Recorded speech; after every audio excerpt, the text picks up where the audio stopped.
This is in Capso and we are going to talk now about the Kindleberger spiral. Kindleberger was a very well-known American economist from the 1970s, right, who studied the phenomenon of the Great Depression of 1929 in the United States, right? And one of the things he talked about was precisely this study here, this spiral here that he put forward, which was the spiral that worsened the situation in the United States regarding the Great Depression. I have already told you in other videos, right, about the American Great Depression of 1929. It was truly a tragic event and I have already made it clear to you that yes, it is true. From time to time, capitalism will have major crises, major depressions, this happens naturally. But the truth is that in most situations and in the case of the crisis of 29, this is a classic case, when the government tries to correct the problem, that's when it actually makes the problem worse, right? The 1929 crisis, if the government had done anything, was terrible. No one is saying it wasn't bad, but if the government had done nothing, the outcome would have been much better. Things would have been fixed much faster and would have gone back to normal. But the American government took a lot of measures to try to clean up the problem of the 1929 crisis, but it ended up making the situation worse. It ended up leading to a crisis that lasted much longer and was much more damaging to the United States. And Kindleberger's ESPIRAL explains a little bit of why, which was one of the fundamental mistakes. And guess what was one of the fundamental mistakes that was made in this case? It was the increase in import tariffs from other countries with the aim of reindustrializing the United States. Look at that, who would have thought it would go wrong, right? This news was suggested by Monarchistao, Angie, Korea Spy and several other people. Thanks to the people who suggested news on our website, novusatildaoa.com. And thanks to you who are watching our video. If you like our content, please leave a like and subscribe to the channel, okay? Well, this is a good time for us to remember or recall what the Kindleberger spiral is, right? So, look, notice that the 1929 crisis was not caused by the Kindleberger spiral, okay? The 1929 crisis was already happening here, look, in January of 29, here, look, February, March, April, May, that is, the first year. You see here, look, it decreased a little. This here is the American imports from the rest of the world. The total imports, free trade in the world, is the total imported by 72 countries in total. So, the total amount imported by this country fell a little in 1929 as a result of the crisis, right, the stock market crisis of 1929. But when it was in March 1930, the following year, the American government passed this law here, the Smoot-Hawley Tariff Act, that is, the Smoot and Hawley Tariff Act, right, which was precisely a large increase in tariffs. What was their logic at that time? With the New York stock market crisis, right, with the American stock market crisis in 1929, American companies are losing a lot of money. Let's increase the tariffs, because then you can improve the situation of American companies, making it harder, right, that old protectionism, right, protectionism. You prevent European products from reaching the United States, then American companies will improve and so on. And the result of that was that you had the Kindleberger spiral, right? Notice how the world trade starts to fall every month, okay? This is the world trade, plummeting until it reaches something that is 1/4 of the original value that arrived here. When it arrived in 1933, proposals for this tariff act began to be discussed. The tariffs began to be reversed so that in 1934 the Reciprocal Tariff Act was signed, the Act of Reciprocal Tariffs, which is what is valid until today, right? Trump is saying now, no, that I only want reciprocal tariffs. However, the current act that exists is the Reciprocal Tariff Act that existed before Trump, okay? Before the day of liberation, as he calls it, right? In other words, back in 1934, right? They signed this act here, which was what corrected the problem, what ended the Kindleberger spiral.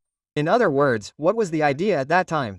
The American government increased import taxes to try to stimulate the national industry, which, by the way, many people say is what Trump wants to do. He is increasing import taxes to stimulate the national industry. He wants companies to come and invest in the United States and bring jobs from the United States and I don't know what else. It doesn't make much sense, but he really wants this to happen, and so on.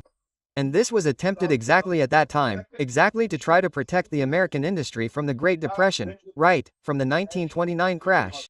And the result was that the whole situation got worse. Why?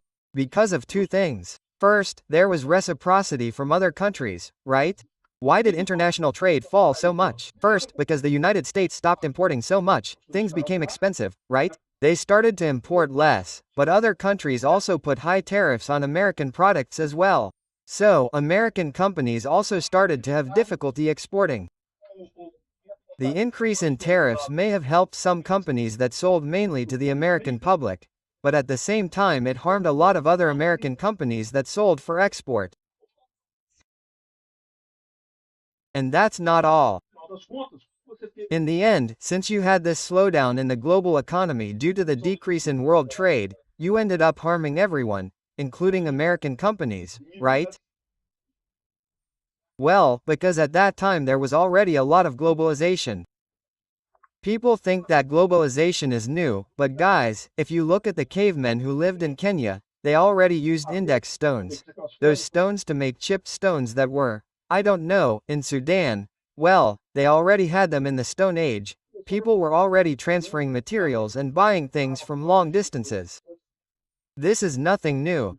Human beings have always had production chains that pass through several countries, through several regions.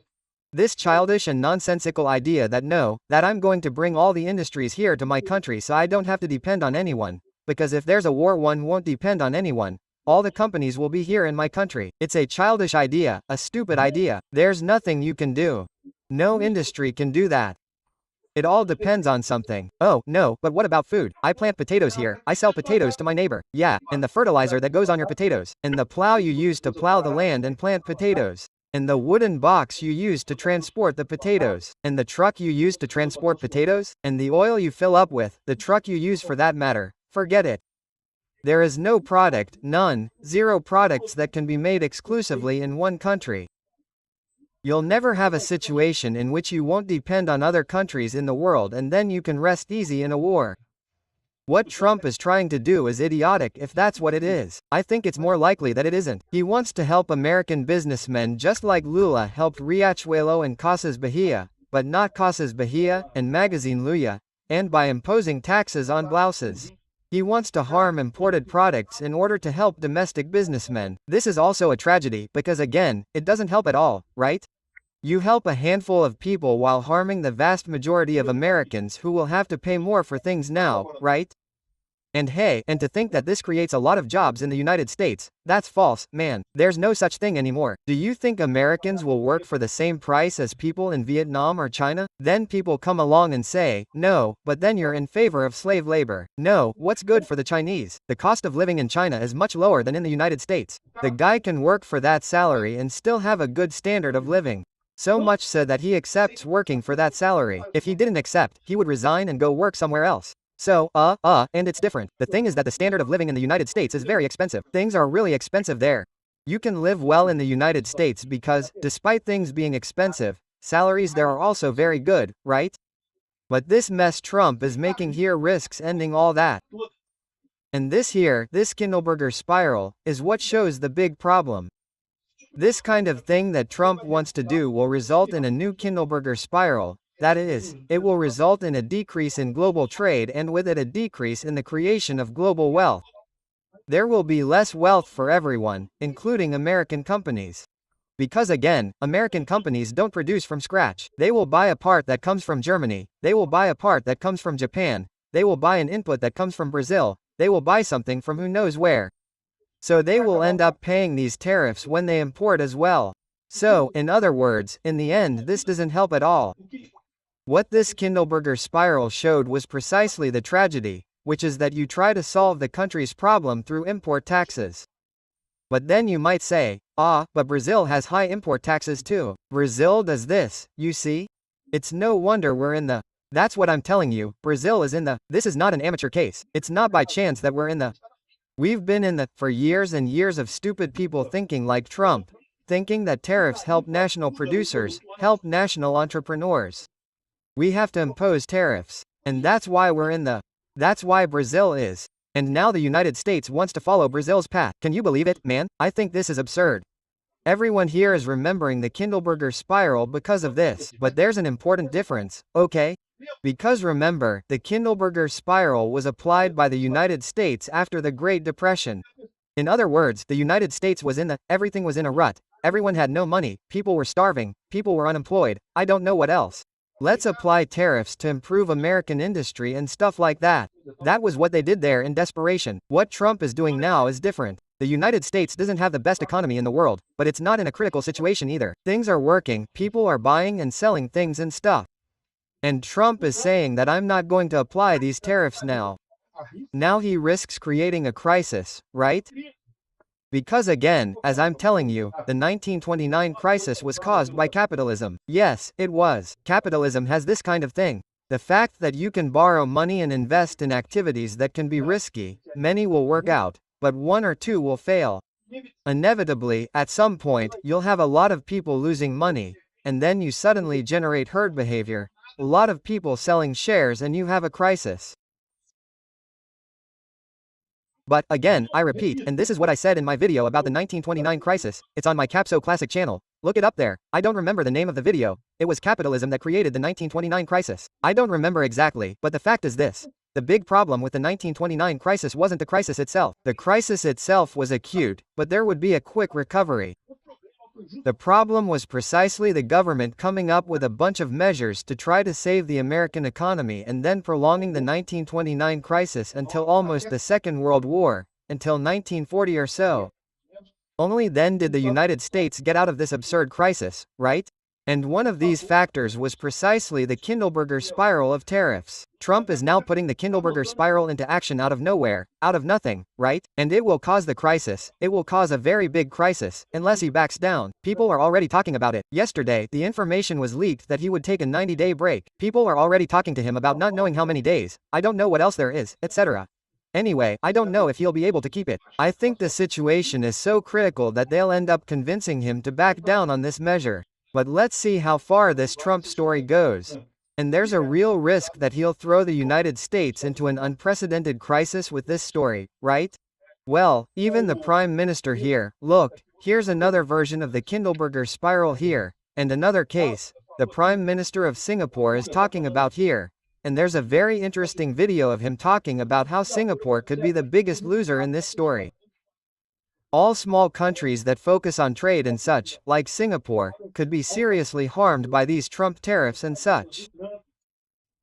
He says he thinks there will be a renegotiation and such, but he doesn't know what the terms will be, right? Anyway, it really is a big crisis. People are full of explanations, right? People who like to kiss Trump's ass say, not because Trump has a reason, no, that he's going to bring companies back to the United States. I've already said that he won't. Oh, because the American economy will grow. No, it won't worsen the American economy. Oh, because in case of war, the entire production chain will be in the United States. Putri, forget about that. It's a childish idea, an idea that doesn't exist anywhere. There's no way around it. If there's a war, there's going to be a problem. War is a problem for everyone, including because of the production chains, because you really do have this kind of problem all the time. It's inevitable, it's impossible to get rid of this kind of problem, right? And another thing people say, but the American debt is unpayable, my friend. The American debt has been unpayable for 200 years. Come on, it was already unpayable back in 1929. Debt is a country's debt, it's already unpayable all the time. There's no way to pay it and no one expects it to be paid. The Catholic Church got rich with the idea of unpayable debt. It was the nobles who gave all the money as inheritance, in exchange for the church, in exchange for having a monthly income. That's what the rich do today who buy government bonds, hand over money and know they won't get that money, but they have to get the monthly payment every month. It's already an interesting thing, it's already an interesting payment for these people. It already gives a guarantee of security for these people. This business of debt being unpayable, that's nonsense, it's not the problem. That was never the problem, right? But having debt commitments, very expensive debt service because of interest rates, that's true. Trump could solve it. This can be solved very easily by cutting government spending, as he did, cutting the DOJ, cutting the ED, cutting the Department of Education. It is possible to cut a lot of other things in the American government and keep things running and reduce the American debt, without having to resort to this. So, this way he found of resorting to the Kindleberger spiral to solve the American debt problem created an even bigger problem. Because first, the debt will not be solved this way, it will end up making the situation worse. American economic activity will get worse. It will suffer because of this. It is unlikely that the American state will end up collecting more due to imports. And in the end, it made life worse for the average American and for a lot of people who support the Trump administration. Okay, the Trump administration will be under a lot of pressure with this story. And regarding the debt being payable or unpayable, that in the end makes no difference. Look, I always see things from the individual's point of view, not the government's. If the Brazilian government has a debt of I don't know how many thousand, how many millions, I don't care, it has nothing to do with it. It's the government's problem. The government that got into that debt, that lent money to the government, turns around to collect from the government. I have nothing to do with it. Every now and then on Jornal Nacional people say, no, because each Brazilian owes I don't know how many thousand. I didn't sign any debt with anyone. I don't owe anyone a damn thing. Whoever owes the government, whoever lent money to this bunch of bureaucrats that I have nothing to do with, should turn around and get paid back. I don't even want to know, it's not my debt. And Americans should behave the same way. It's not that each American owes I don't know how many thousand. Come on, it's the American government that invented this nonsense about collecting this debt, about contracting this debt. Americans themselves don't owe anything. So that's what I see. I think Trump's paranoia about debt is a mistake. And what's worse, this issue of the Kindleberg spiral, on the other hand, is very real. It's gone wrong in the past, and it will go wrong again. Thank you for watching the video until the end. In addition to liking, sharing and subscribing to the channel, consider becoming a sponsor with amounts starting at $1.99. Click the Become a Member button below to learn about the conditions and benefits of sponsoring the channel. For more information about our project, visit our websites indicated on the screen.